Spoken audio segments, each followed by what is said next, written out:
प्रियवाक्यप्रदानेन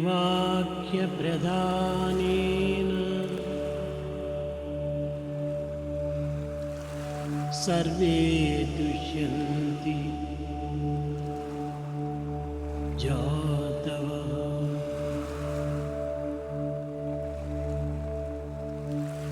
प्रियवाक्यप्रदानेन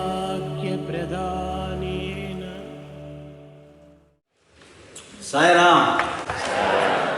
What an awesome address our brother gave us now.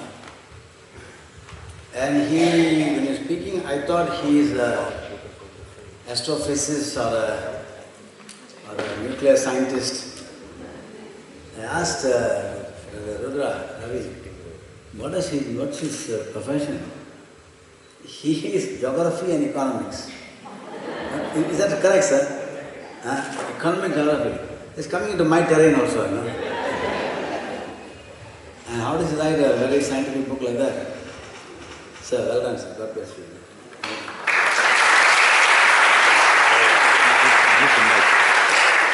I have one more thing. I saw the dedication he wrote to his mother. It's a pity that the book came the day the mother passed away. It should have come 1 day, 2 days before. You know, because I always tell people, you know, the Indians, I know what the Westerners do. The Indians, what they do, yours were the incredible efforts actually. They will only dedicate a book to their father and mother after they die. After they die, they'll have a memorial book. And the same kind of Tevaram or the songs they repeat again and again and again. And then they'll write something about the father and mother. And I'm telling the youth nowadays, and sir, you got a brilliant thing now you did. Dedicate something to your father and mother when they are alive, not when they die. So do everything in your life. Book, dedication of at least some dedication to feed the poor, something you do. In the name of your father and mother when they are alive. Let the father and mother come on stage and receive the book that you dedicate to them, or receive an ideal dedicated to them. How happy they will be. Was your mother aware you were writing the book, sir? That's good. At least she was aware you were writing the book, you know. And she was held on to the last day when the book finished. Once again, sir, I salute you for what you did. Okay? I've dedicated a lot of things to my mother when she was alive. I made sure I dedicated books to her, CDs to her, tapes to her. She's alive. Now, after she's passed on, I also dedicate things. You know, we have now got this program that I will mention later for you, called the Award for Noble Son and Noble Daughter. I'll talk about that later. I dedicate that to my mother's name. So it's a very good example and a very great inspiration, brother, what you have done. And God bless you for the effort. And also for me, I'm very happy. I got the book free at least.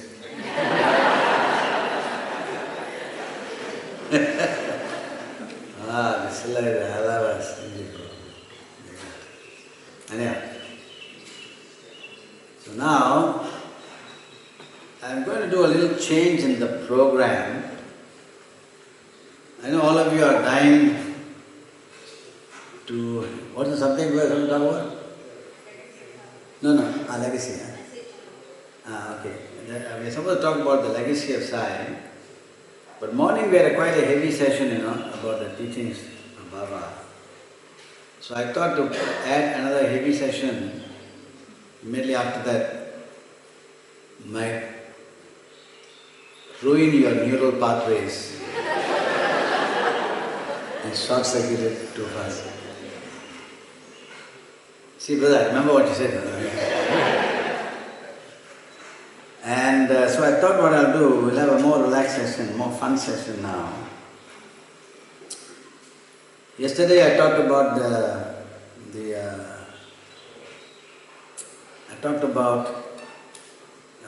the miracle of SAI devotion. Remember? Did you all enjoy that session? So I thought perhaps this now this session, we'd have such a similar session. Would you like that? Hello? Yes. You will say, yes, I'm an economist. I'm demand driven. A lot of supply is available, no? But the demand is there. So, somebody at least one person is clapping. So I thought today we will talk a little bit about this session till lunchtime, Then after lunch, we should talk about the legacy. My wife said, are you after lunch, the people would have eaten, or they'll be sleeping, That's okay. Those who are not interested in legacy can sleep. We'll give you a pillow also. Ravi is arranging pillows for those who will sleep about not knowing about Swami's, the legacy and what is our role in Swami's legacy, his mission. So we do that deliberately after lunch, so that only those who are eager can keep awake and listen. Again, who are not here yesterday? Oh, you missed all that, okay. We talked about the miracle of Swami. I showed them incredible photographs of miracles around the world, mind-boggling stuff. And then I talked about the miracle of SAI devotion. And for me today, I'm more interested in the miracle of SAI devotion. Can devotees, by praying to God, achieve some incredible miracle response? But does God answer? Does God really answer? Is someone up there listening? Yes. Wow, fantastic. That's the answer we want. And can we see a direct response?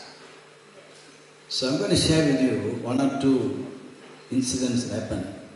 I'm not going to share with you incidents of miracles where I was alone and it happened, because there are no witnesses, anyone can say.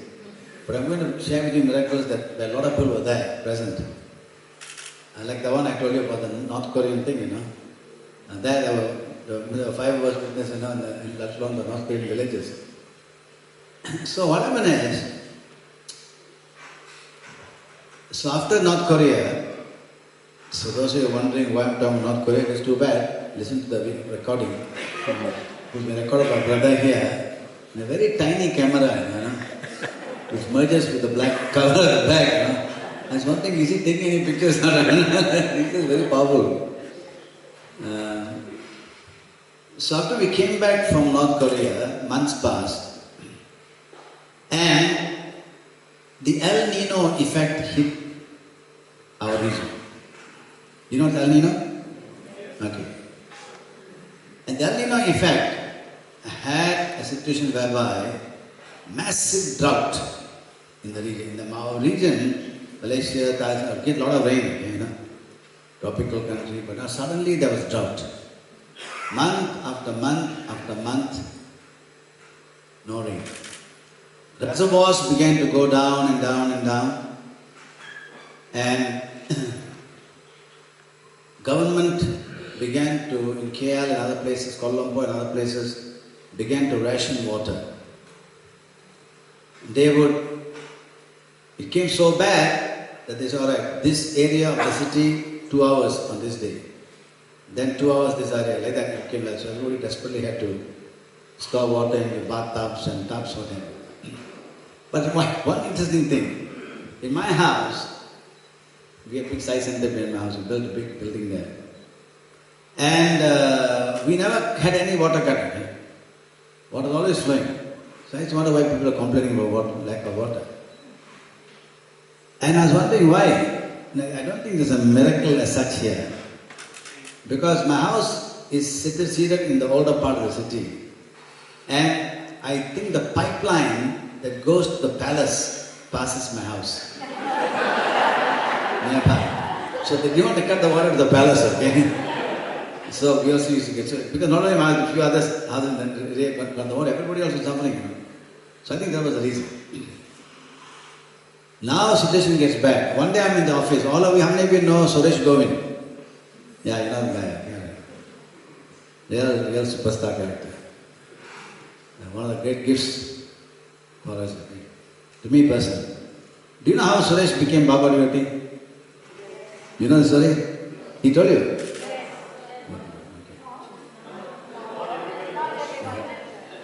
Okay, I'll tell you how Suresh became out. In those days, the early days, I'm talking about maybe 25, 30 years ago, Suresh was undergraduate. He was studying in a thing called the Tar College. I used to go around to the universities giving talks. All the religions in the world, okay, the most ignorant group are the Hindus. You know, they don't know anything about religion. They go break coconut, put people, they don't know why they're doing all this. At least the church you go, you know, after the prayer, the pastor will tell you what the Bible teachings are. In the mosque, they go and give you the teachings of the Quran. You go to the Buddhist temple, they bring the Hindu temple, you go break coconut, show flowers, and then come home and no one tells you anything.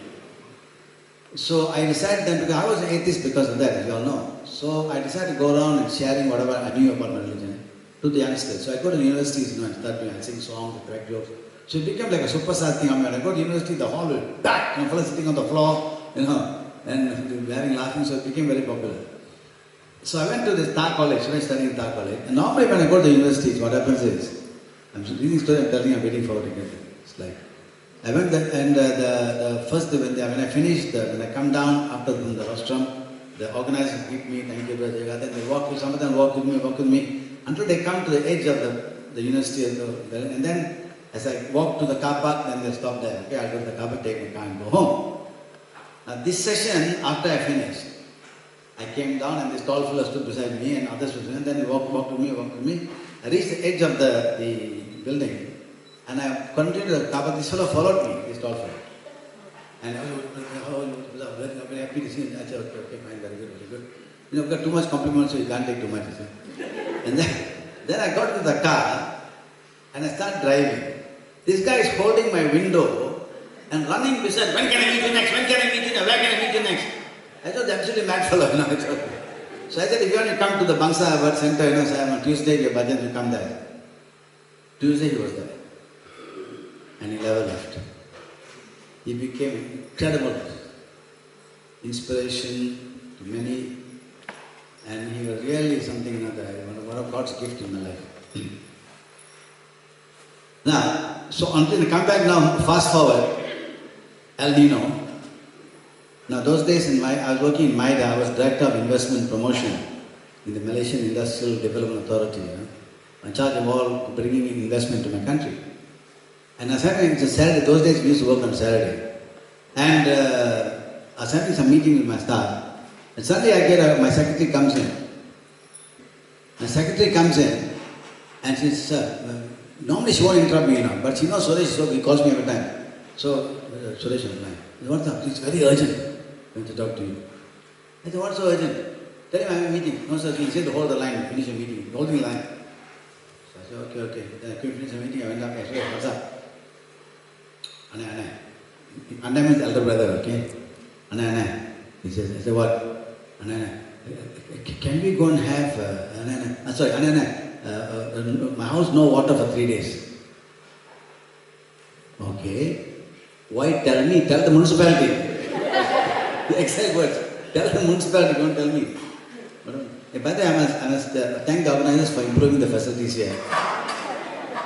And someone had to get the icon, the fan beside me. It's really very hot here, that's why. You all comfortable? Good, okay. So I said, call the municipality. Now why are you calling me? No, my water, house no water for 3 days. So what? What can I do? House no water for 3 days, you know. Can we go and have bhajan in the reservoir? I said, what? Can we have a bhajan in the reservoir? I said, bhajan in the reservoir? Why? No, then we can get rain. This guy is a scientist, a brilliant award-winning scientist, okay? This guy, okay? He's won so many gold medals. I said, Suresh, what makes you think if you have bhajan in the reservoir will get rain? This man told me, when I saw this movie, you know, it is Malayalam movie called Shankara Paranam, okay? Shankara Paranam. And you know, there in that one state, there was a big drought, you know. And then this one man came, you know, like he's the hero of the movie, so many different type of rain came, and he sang, you know, Shankara, and then thunder, lightning, you know, rain came, you know. This scientist telling me this, you know. I said, Suresh, Okay, go and sing that. Can you come along? Why was it come along? See, in case it doesn't rain, we can blame you. One thing, this guy's a brutal honesty. Okay? I think this nonsense that was talking. Anyway, just to placate him, I said, okay, tell you what, you, let me think about it, let me ask Swami, I'll call you back. I tell you, there's something I must share with you. As I told you now, all of you by now, most of you at least would have by now come to a conclusion, I'm absolutely crazy, okay? Now I'm going to add to that. Now I talk to Baba all the time. Everything I do, I talk to him. How each of you must communicate, right? But it's a very interesting. I talk to Muruga, I talk to Ganapati, I talk to Amma, mostly now Baba comes to me. So I always ask him everything. If I go jogging today, Swami, should I go jogging today? Yes. How many minutes am I going to do? He'll tell me how many minutes. Like that, very specific. Everything. So I said, okay, I'll get back to you. So hung up on him, I came and locked my room door, my office room, and then I invoked Swami. Swami, I mean, if we go and have bhajan in the reservoir, will it rain? No. If we have bhajan at the SAI center, will it rain? No. So effectively, that's under the conversation, okay? But I asked him one more question. Swami, is there anything we can do? Swami replied, yes. What, Swami? Have a yagna. Yagna where? You know the fire sacrifice, fire thing? Called Omama Yagna. In the center. Now watch now. This is the reason I dare tell you all this is because you many witnesses to the incident. Now, this is my house, okay? This is the compound, let's say. Not so big enough, but I'm drawing it. And at the back here of the hall, my house is here. My real house is here, my house. The gate is here. And then there's a badminton court here. The badminton court is here. And behind here is where we built this SAI center. And I took a loan and I built, previously we had it here, it became very inconvenient. I built this center here. So I asked Swami, where? He said, have a yagna. I said, where, Swami? Have it in the center. And the badminton court, I'll open it. Okay? Now the conversation went like this. Swami, so you mean if I have a yagna in the badminton, what? It will rain? Yes. Okay. Can it, because I'm a very kind fellow, you know. So I said, Swami, can it rain the whole of ASEAN? Okay. He said, no, only Peninsula Malaysia. Okay. Swami, don't mind me asking Swami,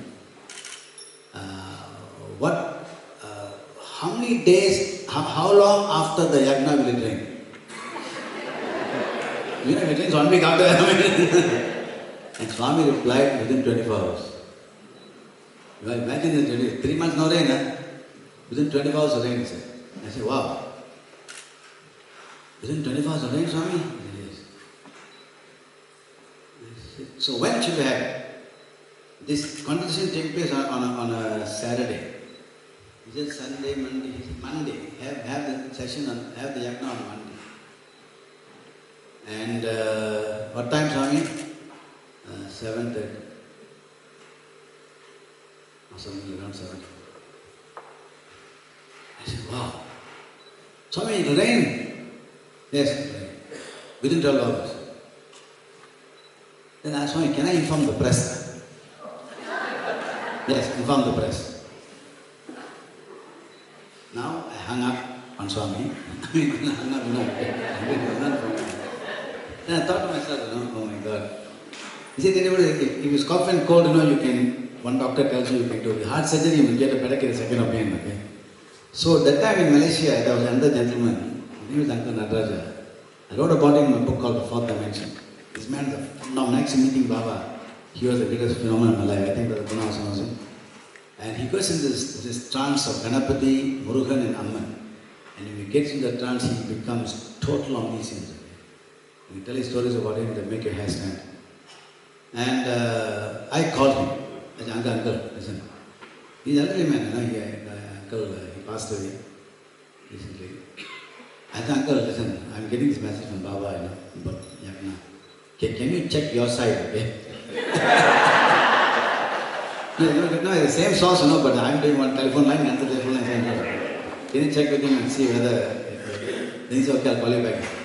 I mean, can you imagine this kind of thing happening in the real world? I mean, this is the thing I'm not talking about, like what you see in the movies. He said, then half an hour later, he called, Jega, it's on. He was given more specific details. He was given the size of the yagna pit. Number one, the size. And then he was told, you have 9 people sitting around the yagna pit. And then all the others will sit behind every person, like this, and have their hands on the shoulder of every person. You understand what's happening? It's like a spokes, you know. You understand what I mean? You understand? Okay, like a spokes. That he was given the mantra that should be said. There are 4 mantras. Each mantra 1 hour. And in that 1 hour, 4 hours, no one should move. If anyone moves, the whole thing is over. It's cancelled. Okay? So now, you see, don't forget, yagna is not an easy thing. No, you've got to get your devotee and all the members to run around, to take wood and build the yagna pit and sand and bricks and all kinds of stuff involved. Okay? So once I got the confirmation from him, I called the SAI devotee, guys, we're going for the yagna on Monday, 7:30, get the yagna pit organized. So everybody started running around and they built the yagna pit here, you know, in this now. Then what we did, normally when any yagna is done, the people will put a little, normally a cloth kind of tarpaulin above, directly above this, the yagna pit itself, okay, you know. So likewise now here, a little tarpaulin was a cloth like something that was put above this. And now there are devotees now sitting like this, around here, you know, that's a scenario. Like this, okay? So ladies and men, everybody were involved. Huh? Was that? Yeah. Okay. Now, this is the yagna pit and so this is what was done. Okay, so now, don't forget here now, here is the yagna pit and this is the Babylon court is here. And then there is the SAI center here. In the SAI center, we have eternal flame burning with the Ganapati, you know, and all the God form people. All the religions are there. We've got pictures of Christ and Buddha, everybody is there. So, anyone walks into a SAI center, they immediately know it's interfaith. The picture of Christ, Buddha, and Jesus, and all kinds of Guru Nanak and all that. So, instruction given to do the yagna. Now comes Sunday. By Sunday, everything is moving, I'm getting nervous now. At that time, devotees, I was deputy director general. I was deputy director general of the Malaysian government agency responsible for all investments coming into Malaysia. I was one of the most senior, high-profile Indian civil servants in the country. Everyone knew me because I used to come in the media every time.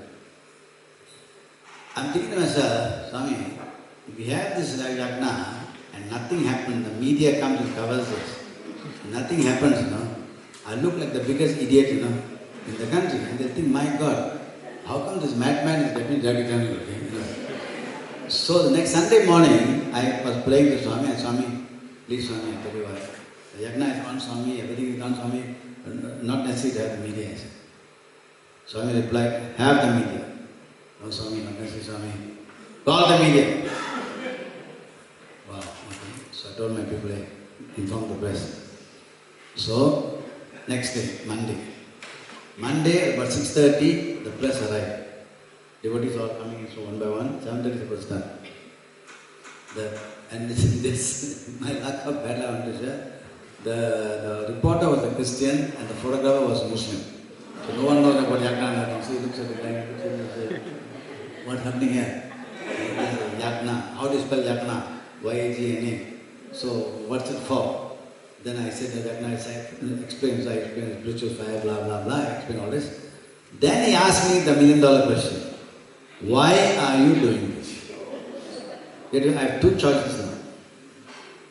Either tell him generally we are praying for rain, which many people are doing, you know, all the religious groups doing. Or tell him all the details that took place and put my head in the chopping block and let Swami cut it and hit the fall. So I stood there and I'm thinking, what's it for? I said, Swami, what should I do now? Okay, Swami, if you want to destroy me, I put my head in your hands now. I'll tell him. So I told him, well, there what happened was, on Saturday, I was praying, we got a message, saying, we do the yagna, this yagna today, 7:30, it'll rain, all over Pakistan, Malaysia. Again, another question I asked Swami, will it rain in the catchment areas? All the will rain, and it'll rain within 12 hours of the yagna, and the press flow is furiously taking notes, okay? As I'm telling him, I feel like an absolute idiot, okay, telling him. So I said, I know it sounds crazy, I said. The guy said, no, doesn't sound crazy. In his mind, he thought, this madman, what's he doing at that? Anyway, finally they did everything. And the end of the session, 7:30 came, and then I didn't sit around here. I was walking around chanting around Mandras. A few others were chanting around here. Lalita was, by the way, also there at the time. And I went inside the eternal fire always burning here. I took the flame and went and put it into the yagna pit. This is the yagna pit, okay? And then the yagna started. And that time the photographers, the press took some pictures. Everybody, we started at 7:30. 7 o'clock. 7. We started at 7. 7:10, 7:15, yagna started, every mantra going on, 7:15, 10, 20, 25, 30, 35, 40. 7:45 around that, suddenly, tuck, tuck, tuck, we're hearing sounds of it. Because Babylon Park could see drops of water. Everybody's, by 7:55, the skies opened up, and the massive thunderstorm. Rain poured and poured and poured, lightning, thunder, it was incredible. And you know what's happening here, devotees? The rain was open Babylon Park. And all the devotees sitting down, the ladies all were soaked wet. Billy Fong was there, by the way, sitting also, Billy Fong and his wife. I think Suresh was not there. Suresh had gone outstation. He was flying in, at that particular period. And the rain, everybody was soaking. And then what worst is not where the tent was up to here, And because of that, the water was coming and falling at the back. The ladies all sitting down there, like a floor. And so it was terrifying. And I was really scared because it was frightening. You're overexposed like that, and lightning and thunder is flashing all over us, And I read about it in the scriptures, that sometimes when you do this kind of yagnas, the demonic forces will try to disturb the yagna. Because the idea is to move somebody, and then the whole thing is cancelled, okay? So, I was really got scared, because I never have stood outside in the rain like this, with all the rain. Everybody is so quick. So what I did was, I quickly ran into the center. I knelt in front of the altar. Swami, I said, Swami, the rain, Swami. Yeah, you asked for rain, I'm giving you. I said, Swami, listen. I said, you don't mind, Swami. You don't mind. Can you reduce the rain around my house? I'm telling a real conversation, right? Swami, I'm going to pray. Amazingly, I got out and walked out. The rain came, I don't know where the whole of Malaysia, at least around the house, became a slight drizzle. Immediately, I got all the youngsters, people like that, we all got together. We went inside my house and took every plastic sheet we could find, the dining table, plastic sheets, and this and the other, and we took everything and we came out with strings and we lashed all the above, so we took about 20 minutes to do that. By the time we finished, at least we gave overhead protection to the people. They're all soaked wet, so saris are wet, vest is wet, everything's wet. But at least we gave overhead protection to the people, and we finished for 10 minutes later, the sky opened up again. It rained and rained, 7 to 8, 8 to 9, 9 to 10, 10 to 11. 4 hours, rained and rained and rained. Heaviest thunderstorm I've seen in my life, lightning, thunder. At about 11 o'clock, the rain subsided. Then I went to the altar and asked Swami, has it fallen in the catchment area? He said, yes. Uncle Nataraja went and checked his way. He said, yes, catchment area. How to tell anybody? We don't know. We don't know whether it's going. Only tomorrow they'll know. Devotees, I share with you now. Can I have the El Nino slide again? Low range. Okay, yeah. So devotees, so now we myself and uncle got the map. What to do? We must wait till tomorrow, to find out whether all the catchment areas were affected. Next morning, devotees, this is the picture that came out. Miracle, or you decide whether miracle or coincidence. Next morning in the Malaysian newspapers, this huge picture came out there. Ritual performed to ask for rain.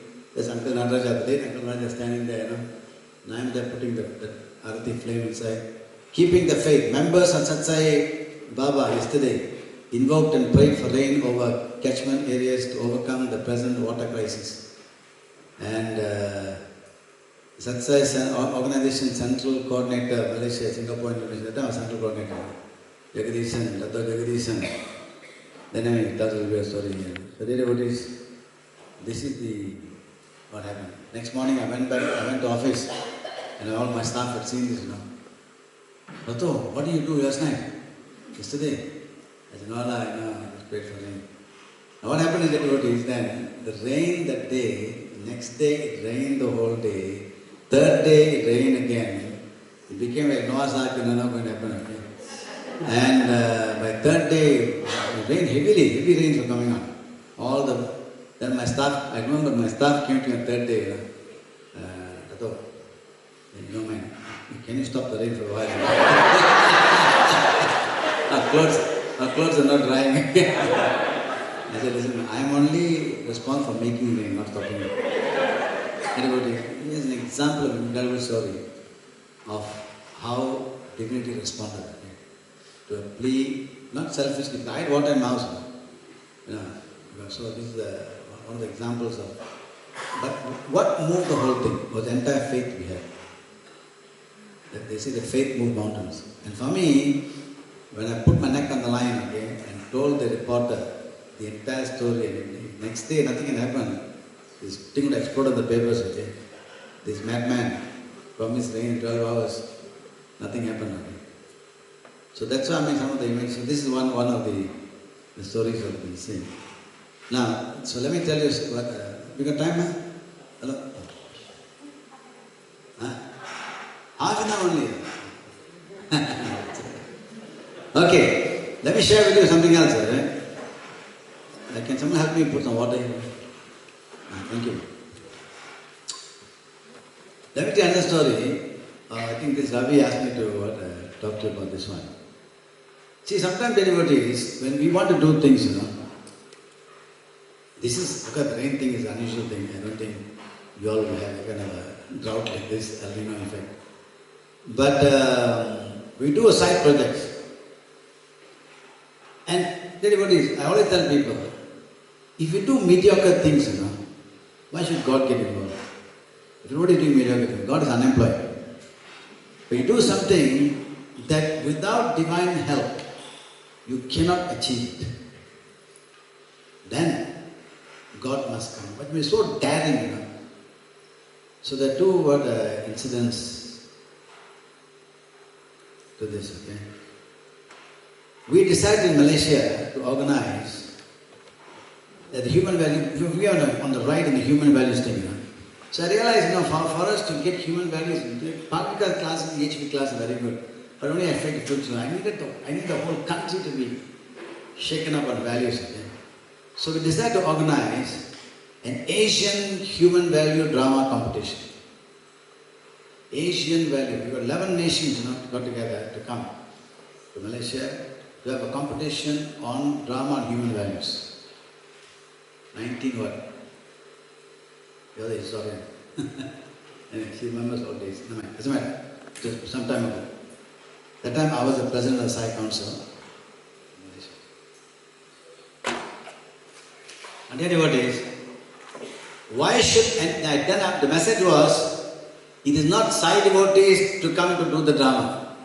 Every country, including Australia, was there, in New Zealand, all they must get non-SAI people to do the drama, take part, and non-SAI must present, not SAI devotees coming, I really don't like inbreeding, everything SAI, get a message to outside. So we sent the invitation to 11, and before that the question is now, SAI council members asked me a question. Before that, I understood. Before this drama festival, the other one, we did another program. So really I was gung-ho on this values thing. We had a symposium on science and morality on science and spirituality, commerce and morality. Symposium on science and spirituality, commerce and morality. Now, the question is, why would anyone get excited about this? Who can we invite? So we're having a meeting with the council members and some of the guys said, Jaga, science and spirituality, why don't we invite a Nobel Prize winner to come and speak also on the subject as a guest? I said, who? Who's going to invite? And Jaga, you try. All of us give ideas, I must try. So I said, okay, anyway, good idea. So, but where there are no Nobel Prize winners in Malaysia? Very difficult. Do you get these Nobel Prize guys in New Zealand? Anyway, I'm not in Australia, so mostly in Europe, the guys are there, in Japan. So, but I think how to get Nobel Prize. But see, every mad idea you do, you have a plan. Plan doesn't work, but the mad idea is there. So God helps those who help themselves. So I thought to myself, what to do? Okay, then I realized Dr. Akang Jumsai was the most prominent scientist at the time. And I thought he would know some Nobel Prize winner. Okay? So I asked him, and he gave me a name of some scientist in London, Nobel Prize winner. So what do I do with his name? Let's see. Just a name, no contact, nothing else. So I thought to myself, all right, good idea. I'll approach the Norwegian embassy to give me the list of Nobel Prize winners, from the Norwegian embassy. They'll have, because they are in charge of Nobel Prize. And then having the list with the contact, we can try to contact those guys. Good idea, no? Hello? Yes. Yeah, make some sensible idea. So, I fixed an appointment with the Norwegian ambassador. I went to him and told him, Excellency, we're having this symposium on science and spirituality. Come on, big, half an hour thing. What is Sai Baba movement all about? What you're doing? We showed him all the Somalia programs, all the big projects done, medical camps, all that we have messages from the Prime Minister, messages from ministers, there will be a lot of support from everyone. Whatever we do. I make sure the government is fully aware of what we do. Showed him all the, first we show our credentials, our CV of the organization. Then I said, this is what we're planning. He said, good plan, sir. So now he said, good plan anyway, it's with us, okay. Then he said, I tell you, generally when I do these mad projects, actually good project, I always pray to Swami, if I'm going in the wrong track, block me early. Don't block me when I'm coming to the edge and I collapse, the whole organization collapses. Block me early and then that's okay. Don't let us go so far and then we collapse, okay. So now I'm talking to the Norwegian ambassador and he said, oh no, so very good plan. I'm very happy. But you see, for the Nobel Prize, you must contact the Swedish embassy. I couldn't believe it, I'd gone to the wrong embassy, I don't know, for some idiotic reason I thought Nobel and Norway sound the same, okay.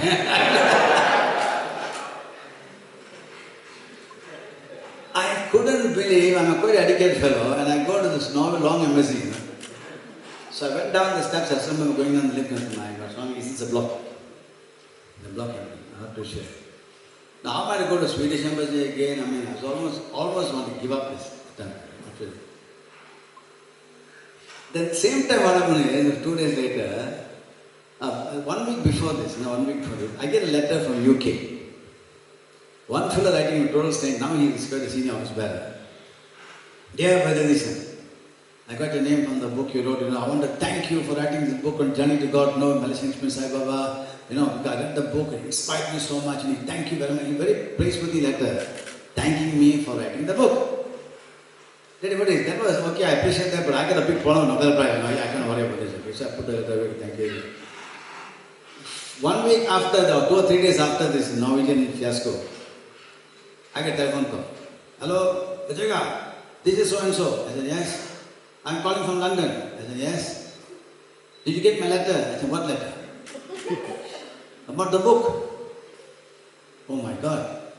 The guy who wrote to me, thanking me for the book is now calling me, I said, I thought he wanted something from me. I said, yeah, brother, thank you, anything I can do for you. No, brother, I tell you what, brother, okay, can I do something for you? Can I send you something from UK?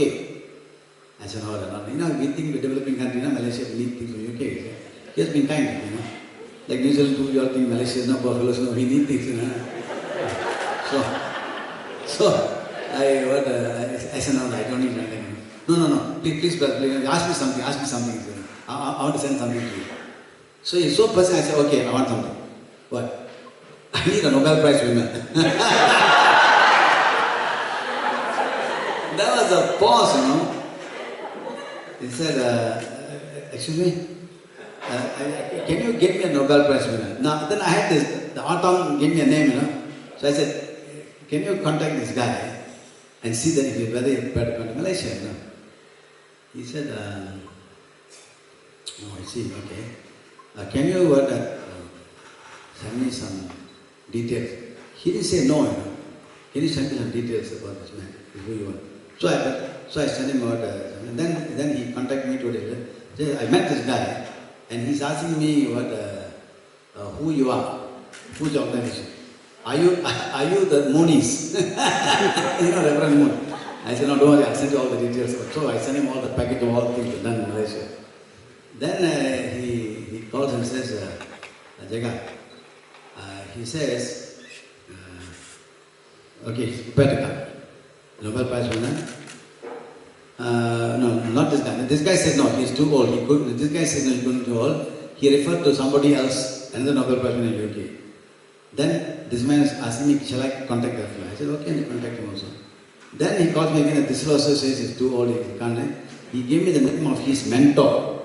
Who's the mentor? The mentor now has gone to USA, migrated to USA. Now the chap is asking me, shall I follow up with him? He wants to follow up with the guy in USA. I said, that's too much to ask someone. Those days were not cheap phone, those days are very expensive phone calls. I said, no, brother, not necessary. No, please, brother, let me help you. Let me contact this guy from you. I'll try and find out where he is. He doesn't know where he is in the US. He doesn't know his name. I said, brother, where do you work? I work in British Telecoms. I said, carry on, brother. So this guy, he calls USA. I don't know how many cities he called. And he finds out the name of this guy, and then this guy then refers him, he says he's too old also, refers him to his student or someone in UK back again, who's, his name is Professor Wilkinson or something.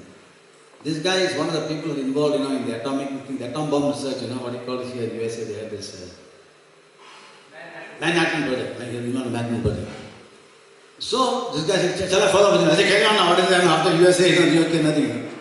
So then he called me back and said, this guy is asking, where to come? But who are you? I sent him all the details what we are. Then he said, okay, he agreed to come. He said, you are a legitimate organization, government is supporting you. I'll come, but condition, you must pay, I said, listen, we'll give you a business class ticket, hotel, everything here. And he said, you must also finance my wife to come along. I said, fine. On the phone, I'm telling you, fine. I had zero budget, nothing else. Now suddenly, I put the phone down and I'm going to pay business class ticket. Those days, actually, for two people to UK.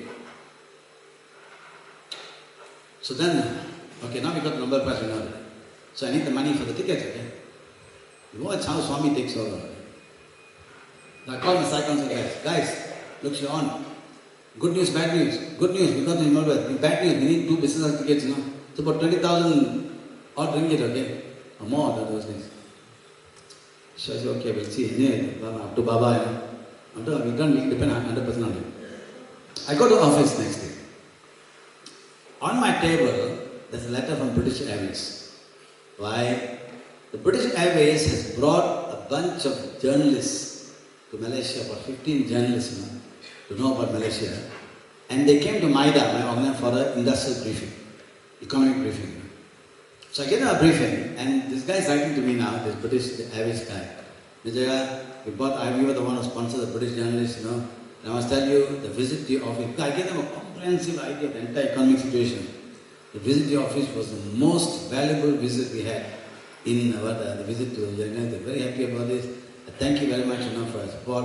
If there's anything I can do for you, please let me know.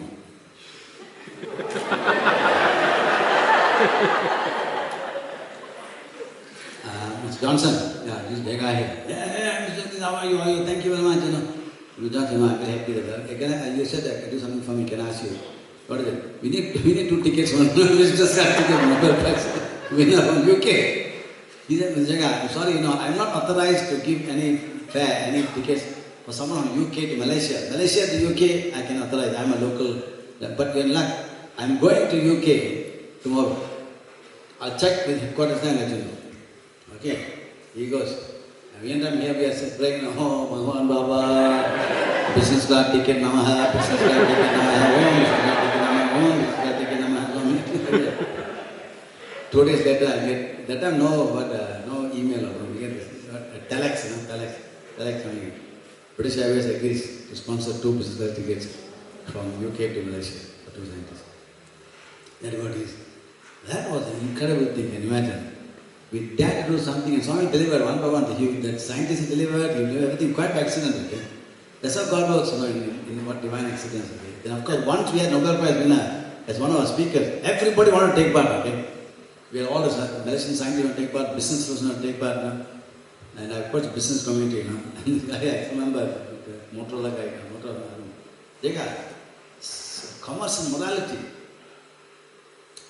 What does commerce got to do with morality? So that was one then, and it came an incredible stuff. It's the first time ever in Malaysian history Nobel Prize winner spoke in Malaysia. That was under SAI. I thought this is an incredible Swami's grace.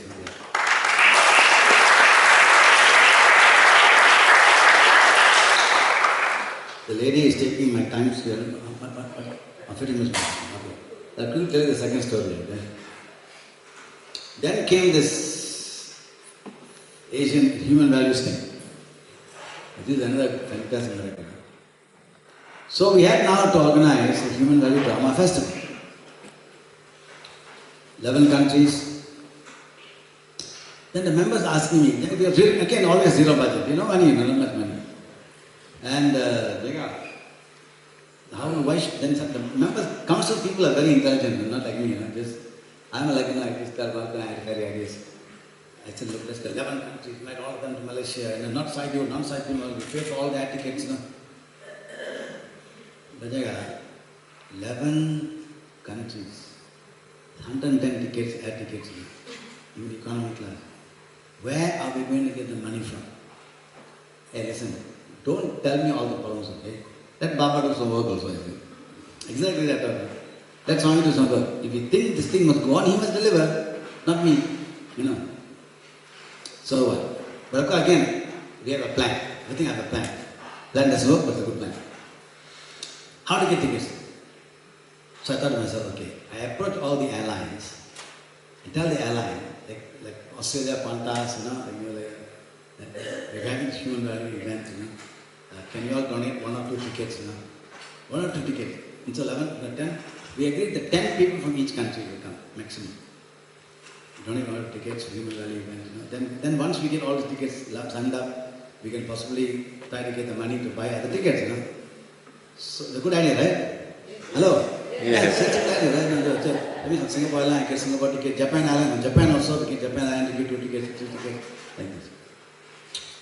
But I thought to myself, okay, if I go to Malaysian Airlines, which is the host country, and ask Malaysian Airlines to donate 1 ticket, for each country, like Malaysia 1 ticket from Australia, 1 ticket from Japan, then I can take the 1 ticket Malaysia has given and go to Qantas. Malaysian Airlines is giving 1 free ticket for your Australian friends to come to Malaysia.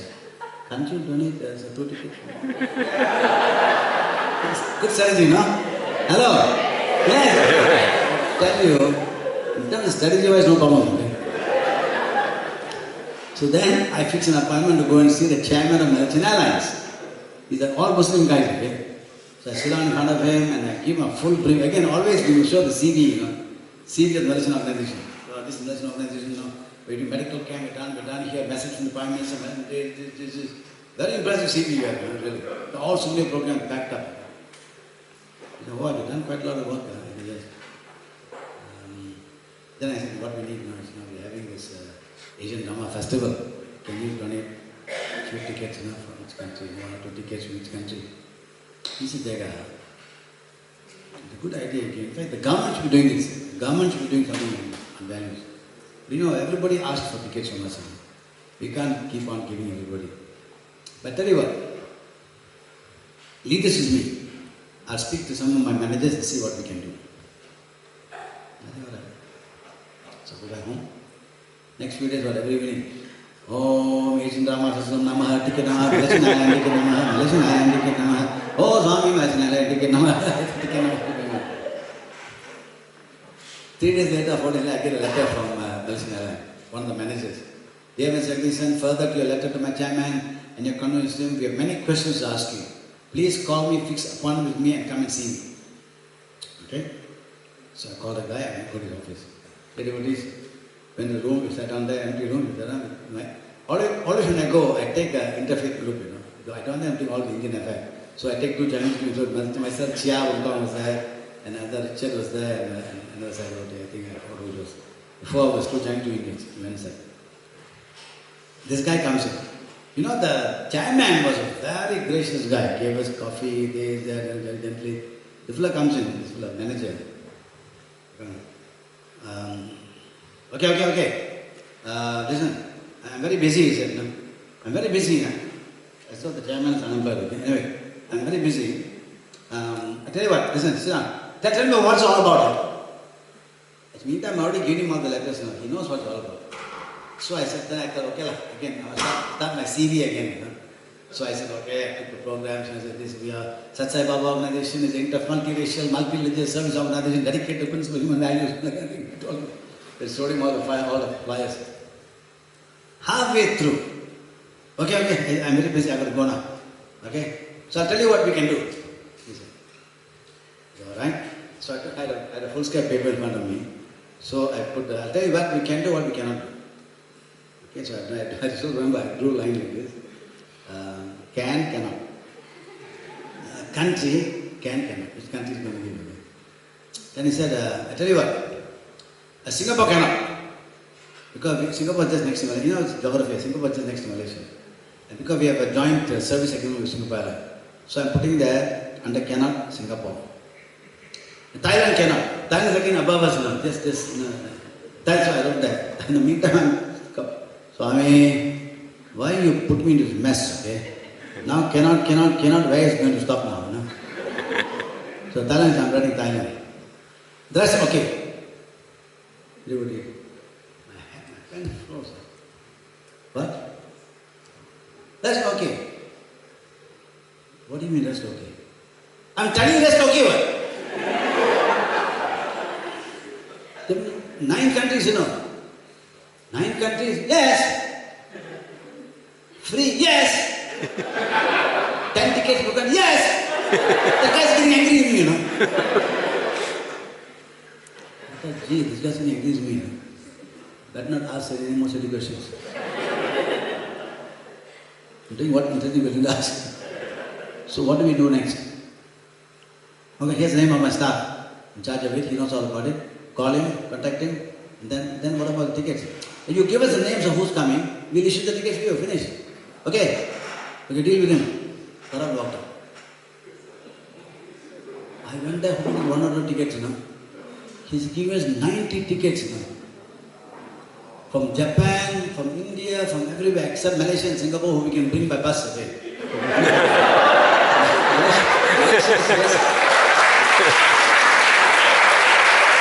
Malaysia and Singapore, we can bring them in the bus. But how to Japan, we said, oh, we're in trouble, okay? So I still remember the scene. Then the fellow left the room. So all 4 of us, you know, we all got up. You know. We didn't speak. I said, no, we didn't speak. We just walked out dazed.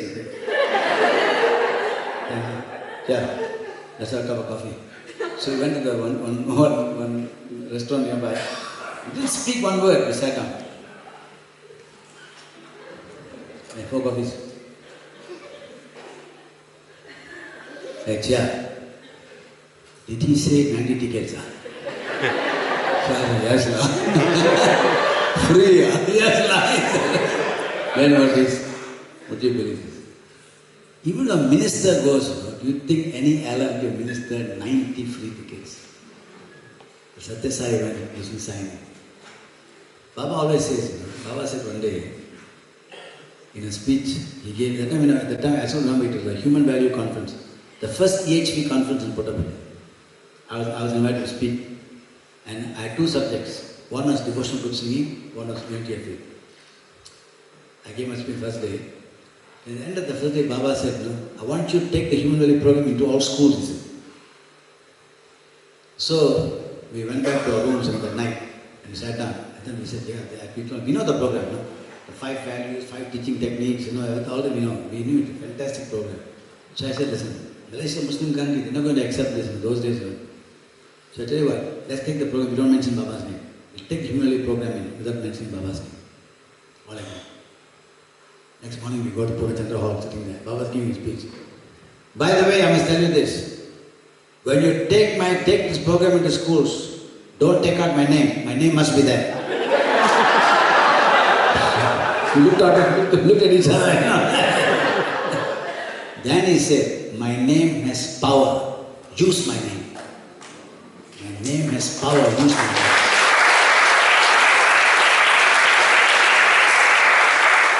Everybody used his name. We never hit his name after that. Such a Council. We're not going to publish it, but SAI Council is doing this. That's it. So 90 tickets from them. Then we had this massive hotels came in. Once we had this tickets, and then we knew Baba's taken over. People fund, money, but funds started flowing in. People wait, this Asian woman, my God, ministers began to support. Then, now we discuss, I watch another directly. Who to be the guest of honor for this such a big function? Then somebody take out the Prime Minister, somebody the Minister of this, Minister of that. The one fellow at the back said, Jaga, let's invite the king, the young Dipertuan Agong, Muslim, leader of all Islam in Malaysia, as a guest of honor. I said, my God. But a good idea. Yeah, I said, okay, listen. Okay, I must tell you one thing, another thing. Those days when I was the president, whenever I have a meeting, I open it to anybody. Anybody will come, you want to sit down, listen to us. So anybody. So there was one lady, Chinese lady, elderly lady. Now she's how old now? 91 something, 91. That time she was called Madam Lau. She's husband had passed away and she's a regular devotee in our center. Okay? She was sitting quietly at the corner, listening to all this. So then I said, okay, listen. If the Agong involved, the king involved, we cannot officially write to him simply, because if I write him officially and the palace doesn't reply, we are stuck. We can't move, Unless palace says no, then we can invite others. The palace doesn't know what we can do. So can we get some informal contacts with him? Anyone knows anyone who knows the Agong, the king? There's one Nesaratnam who's hockey. Agong is the patron of hockey. The other is a doctor Tangavelu. As a brother, Dr. Nesaran or Tangavelu, all Indian fellows, they're getting Indian affair. Does anyone know a non-Indian who can approach the king and just present the program and get it? This Madam Lau sitting in the corner. Bajega. Madam Lau, we're having a meeting, Madam Lau. Bajega. Madam Lau, what, my dear? I know. You know who? I know a Malay businessman, a prominent Dato also, who knows the Agong very well. He walks into the palace for tea with him. I couldn't believe this tiny Chinese lady knew of somebody who knows Agong. I said, you sure you know? Yeah, I know. Or can you fix an appointment for me to have a lunch with him? Okay. Sorry. The link, remember the link. So before this particular incident, the meeting, but 3 or 4 weeks before that, Madam Lau comes to me. Bajega, I got a very good friend, Muslim, he's a Dato, Muslim. He wants to have a video tape on Sai Baba, Can we let him? I said, Madam Lau. In Malaysia, by the way, if anyone is seen giving any non-Muslim things to a Muslim person, that you could be arrested for that, for trying to convert people. We cannot give anything about it. We can give, to others, but not to Muslims. So I said, Madam Lau, you know the law in our country. If I'm Dafla goes reports, I came to this, I'll go to jail. No, he won't go to jail. He's a very good man. He won't. Okay, if I go to jail, you can't visit me, right? Of course I'll visit you. So that time the cassette, I gave her the cassette, one cassette. She goes, it comes back next week. He wants one more cassette. Can you get another one? So I said, okay, I'm not in jail. Okay, I had to get off my back, I had this massive event over it. Now she's telling me, the man she gave the cassette to is the one who is the king's close friend. 3 weeks before this meeting, already Swami made the connection again. Then I go to him and we have lunch and he hosts a lunch for me. We changle out there. Walk inside, I see this man is someone known from business point of view, but 10, 15 years ago. Long time I've seen him. Hey, brother, you are? Yeah. Pastor. Hey, come, sit down. Sorry, I'm very happy to meet you, blah, blah. I said, listen. I told him what the Sai Baba all about. Hey, I know Sai Baba, I know Ayya. He calls Baba Ayya. Then I saw him going to see Ayya one day. I said, okay. I tell you what, this is the practice what we've done, and this is the program we're planning. Jala, I said, that's why you don't get in trouble. I didn't ask one thing. Asian Drama Festival, do you think something worth the king to come? Jagat is fantastic event. The king deserving for this event. I'll speak to him. So he goes away and calls me back in 1 week's time. Jagat, king agrees. But he wants you to officially write to them. So I wrote an official letter and gave it to Jala. He went and gave it to they gave it the keeper of the ruler's seal. All this goes to a heavy protocol. So when the letter went to him. Meantime, I had to fly to Zimbabwe or Zambia, no. Zimbabwe. That time I was doing an assignment in Zimbabwe. 4 months I was there in Zimbabwe, setting up the Zimbabwe Investment Center. So, but 1 month after I was there, I get a fax from KL. The palace has replied, saying the king the king regrets. He cannot come to your festival on the day you have specified. He's busy. But the royal command is asking whether you can change the date so he can come. So this guy is asking me, Jagat, do you think you should change the date? I said, I haven't said change the date. But everybody is, we changed the date and the guest of honor for the Asian Humanitarian was the king. Who did this? Swami took over. Because we dared to do. You see, Daddy, I tell people, people have gone on the world, they ask me, why not doing it? Waiting for Baba's signal from Baba. How do you get signal from Baba? We think Baba tell us what to do. I say, what Baba tell you what to do? Look at all his speeches, he already given enough instructions, I haven't said what to do. I tell, listen, you're sitting in the chair asking Baba how to do. How can he guide you? You get up. Swami, I'm doing something. Swami, I'm doing. If you don't help me, if you don't rescue me, I'll fall. Up to him, we're not to protect us. Up to him, we're doing his work. Okay? That is the challenge, the faith that he will come and grab you and rescue you. And make sure you don't fall. And one after another incidents we had, where he came and crazy ideas. 110 tickets for Asian Drama. How to get this? One by one, he made something. And he made everything. Agong, Nobel Prize winner. Everything you see a divine touch taking place. Nothing we did. Nothing because Jagat could do it. Others around came and said, Jagat, this is possible. So this is why I say tell people, dare to do. If you believe that you are doing it, nothing will happen. His mission, this fulfilled. Baba said one thing, and I stopped here with this. Hey, don't show the I finished it. You know, ready to show the zero. Zero or 5 million show. Zero ready. I tell people, so Baba said once to someone in Mumbai, who went to see him, Swami, he said, Swami, can I come I'm doing seva in Mumbai. Can I do seva in Puttaparthi? Baba replied, hey, Bangaru, whose seva do you think you do in Mumbai? Swami said. Then Baba said, you see, we all think, Baba can do it, Baba do it. No. Baba said, I am one arm of the Caesars. You are the other.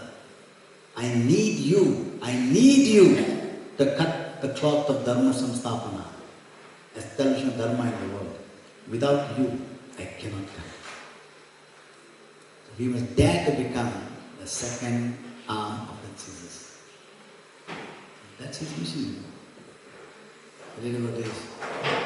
I thought I'd share with you today, in a lighter way, the miracle of Sai devotion. Swami, 100% faith in him. and do something that is cause is noble, motive is pure, then he must do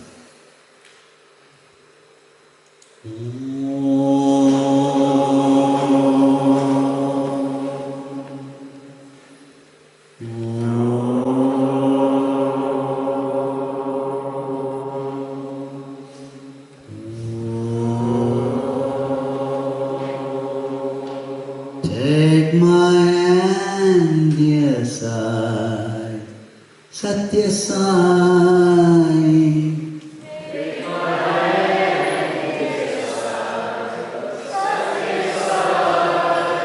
Take my hand and walk me through this land.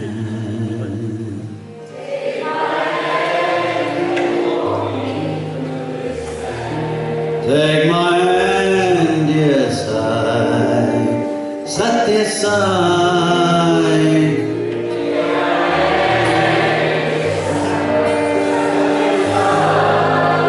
Take my hand and walk me through this land.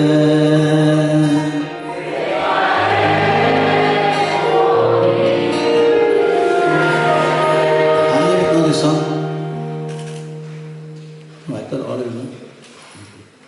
Take my hand, dear Sai, Satya Sai.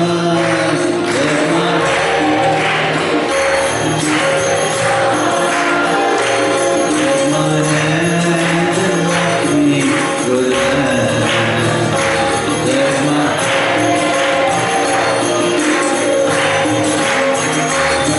my hand, dear Sai, Satya Sai.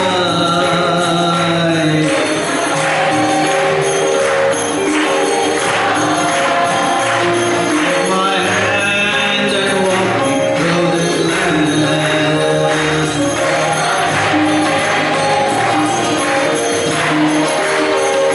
Take my heart, my Lord, Satya Sai.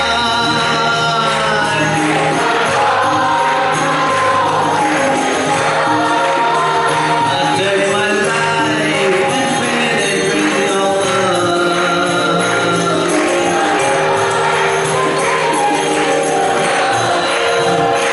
Let the love in me be love divine.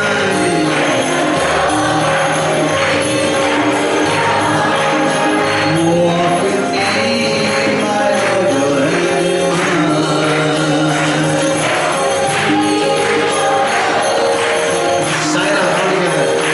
Sai Ram, Sai Ram, Sai Ram, Ram, Sai Ram.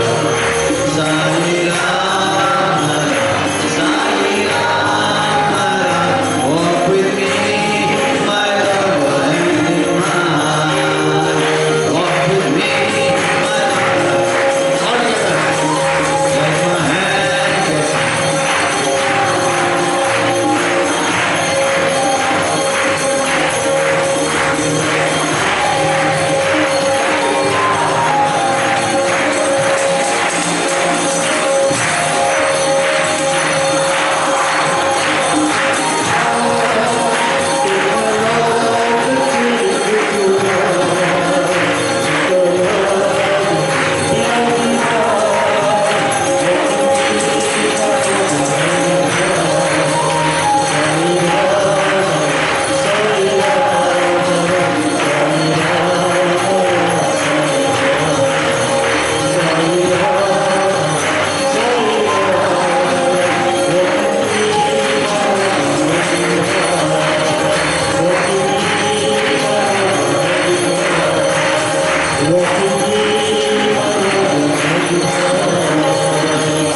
Walk with me, my Lord.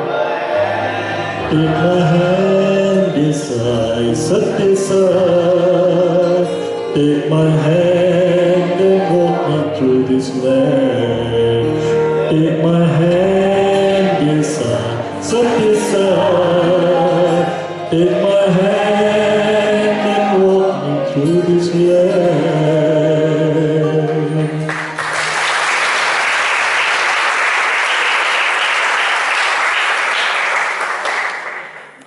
A month or so before Brother Jaga came, he sent me an email and he said, "Are you ready for the storm to hit you?" You know, the day he landed, we had a big storm throughout the country. And the lights went up. Yeah, there was no power here, and we were thinking, what's going to happen on the day. There was a really storm because I went to see him the next day, and the whole street, the dust being blown, and paper and bottles, and he spoke about the Nobel Peace Prize winner. Do you know that he was nominated as a Nobel Peace as a prize by 4 countries? I didn't win the prize, okay? The guy who won the prize was Al Gore, the deputy president of USA, he won the prize, Nobel Prize, for his work in environment.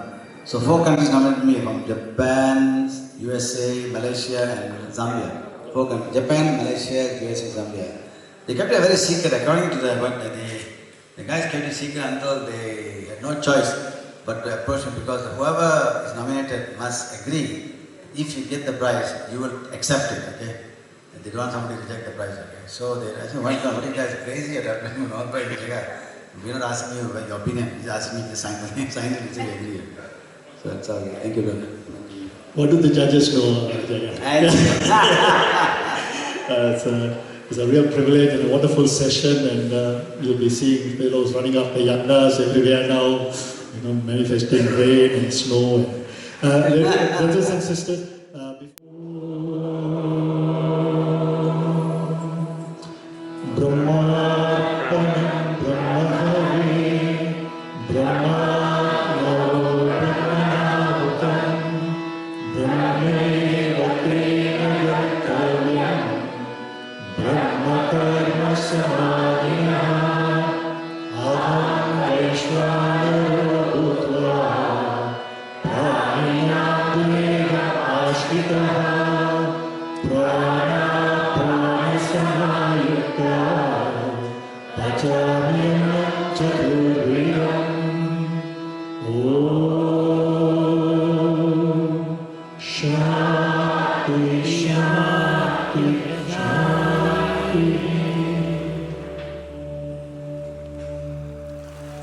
सर्वे दुष्यन्ति जातव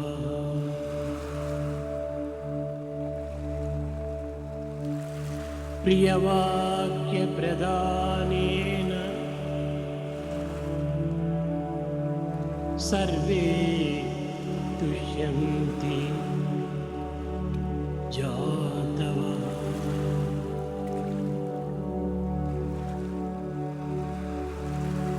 तस्मात् तदेव कर्तव्यम्